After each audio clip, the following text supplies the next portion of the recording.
Chris Tremaine. Thank you, Mr Speaker.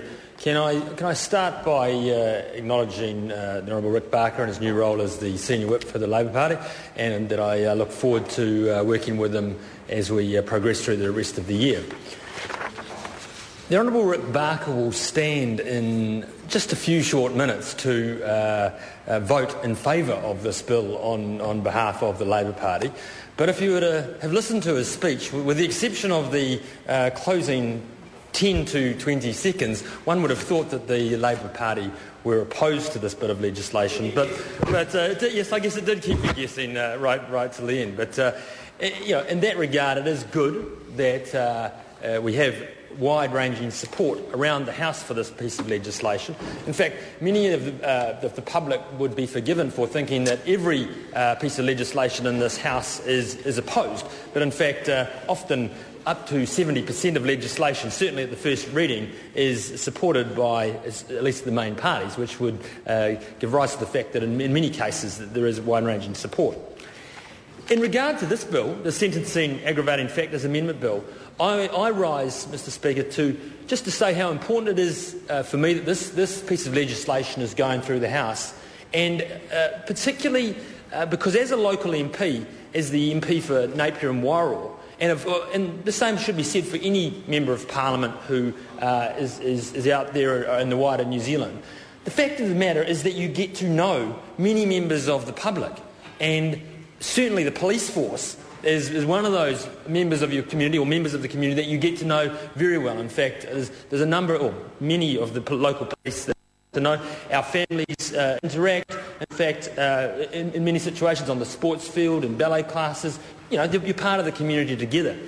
So the point I want to make, Mr Speaker, is that when a situation arises, when one of your local police officers is assaulted, it hits home pretty loud and clear, because when I get up in the morning to go to work, to go to my day as a Member of Parliament, the last thing I expect is to be assaulted in my job.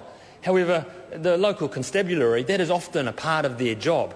And so when you get situations like the one that occurred in July of 2010 in Clive, where a constable who I did know, Constable Alan Daly in Clive, who was out doing his normal job for the citizens of Hawke's Bay, and had to chase down a car that happened to have two pea-riddled druggies in the car. He approached them. The male in the car comes round the back of the car. King hits him in the back of the head and knocks him to the ground. His partner gets out of her side of the car and starts smacking him in the head and bashing him with his radio.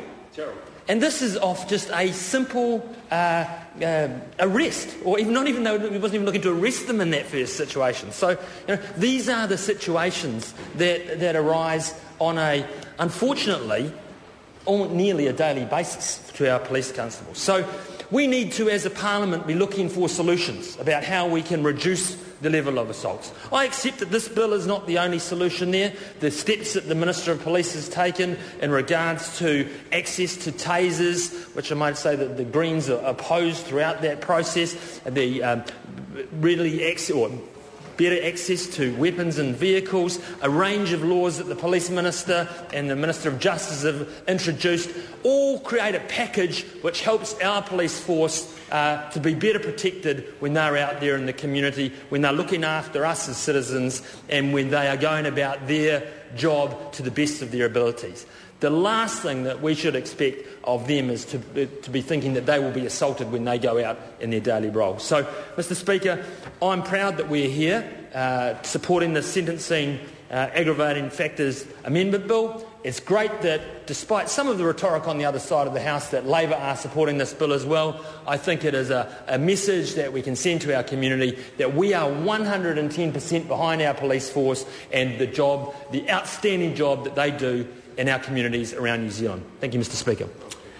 The debate now concluded. A point of order. Sorry, Rahui. Thank you. Mr Speaker, I seek leave to take a call on this bill. I realise that all of the slots have been taken, but I speak... Right, so the member would the member like to determine the time? Is it a 10-minute call the member is seeking? It's about 6 minutes. Well, yes, I'll accept that. I don't believe that the member needs to seek leave because I don't believe all the slots... No, all the slots are gone. Oh, are they? Yes, they are. So if the member wants a call, she has to seek leave, and so I will put the leave. Is there anyone opposed to that course of action for 6 minutes? Leave is opposed. So the question is that the motion be agreed to. Those of that opinion will say aye. Contrary, no. The ayes have it. No. Leave, any single member can oppose the leave. Leave was opposed. I'm now putting the question. I think members lost track of what I'm doing. I will restate the question. And so this is the question in regard to the first reading of the bill. So the question is that the motion be agreed to. Those of that opinion will say aye. Contrary, no. The ayes have it. Party vote. The clerk will conduct a party vote. New Zealand National. 58 votes in favour. New Zealand Labour. 42 votes opposed. Green Party. 9 votes in favour. ACT New Zealand. Maori Party. Split vote. 3 votes opposed, 1 vote in favour. Progressive. Point of order, 1 vote in favour. Point of order, Mr Speaker. I apologise, but we were in favour of this bill. 42 votes in favour. So Labour has voted 42 votes in favour. That's right. Correct. Right. Carry on, Clerk. United Future. 1 vote in favour. Honourable Chris Carter. Vote in favour. Honi Harawira. 1 vote opposed.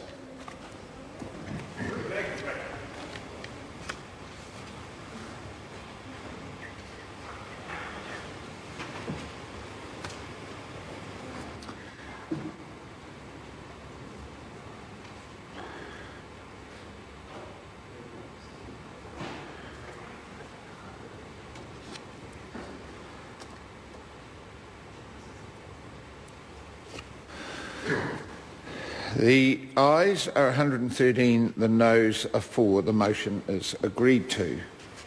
Sentencing Aggravating Factors Amendment Bill, first reading.